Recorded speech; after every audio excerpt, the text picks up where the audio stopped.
In the fight for southern land rights in the Texas Hill Country, the daughter of a freeman stands as resistance against the traveling grifter.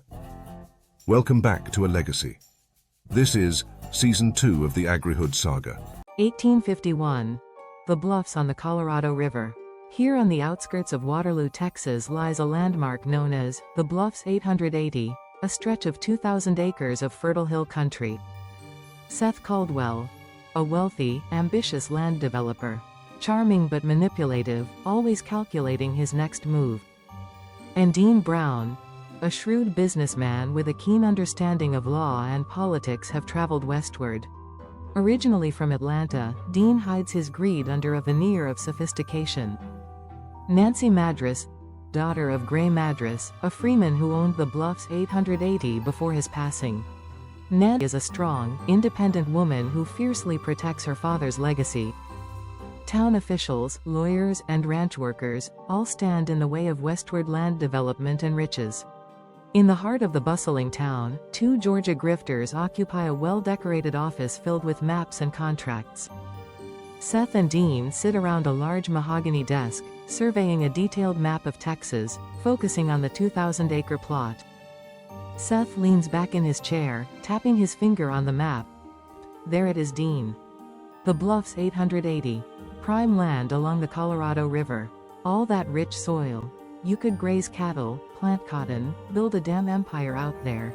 Dean smirking and crossing his arms. The land is perfect, Seth, no argument there.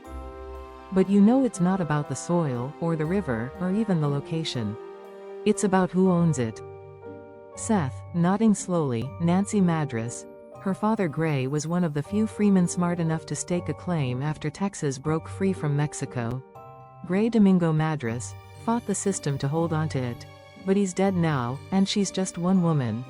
Dean laughs, one woman standing in the way of two very ambitious men. Leaning in closer. We need to get her to sell, or find a way to make it look like she never owned it at all.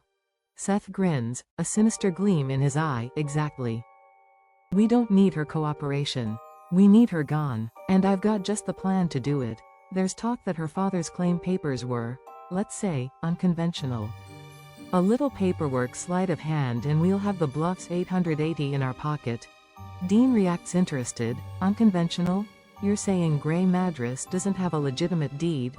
Seth replies, he had one, but it's old, tied up in Mexican law before Texas independence.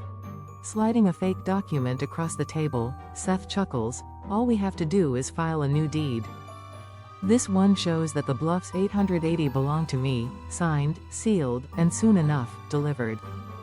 Dean inspects the document, raising an eyebrow. Forgery, risky business. If this gets traced back, the courts could swing against us. Seth, confidently, courts?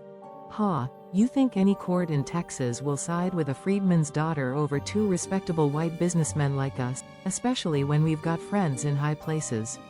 Trust me, this is how things get done, out here. Dean in compliance, I see.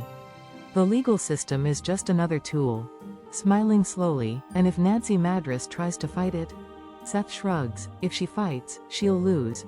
She can't afford to keep a lawyer on retainer, and her reputation is easy to ruin in a town like this.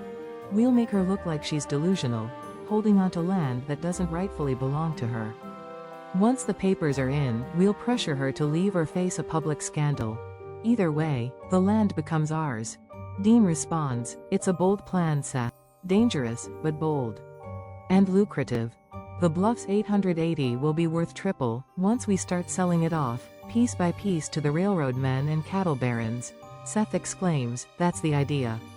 The railroads are coming, and soon enough, every acre around the river will be gold. But first, we need to deal with Miss Madras. You've got connections, Dean. Start spreading some rumors about her. Make it seem like she's unstable. That should get her to back off when we hit her with the legal papers. Dean says excitedly, consider it done. I know the right people to plant the seeds of doubt. In a few weeks, she'll be questioning her own sanity, and everyone else in town will be too. But there's one thing, Seth. Seth leaning forward, what's that?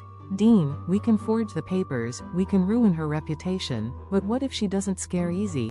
What if she fights back? Seth grimacingly, then we'll give her a reason to reconsider. There's always ways to convince someone. Fear can be a powerful motivator. We'll send a few men to pay her a visit. After that, she'll either sign the land over to us willingly, or disappear. Dean's small mind began turning over their grand idea. I knew I partnered with the right man. Let's get to work. The Bluffs 880 won't steal themselves. Laid out.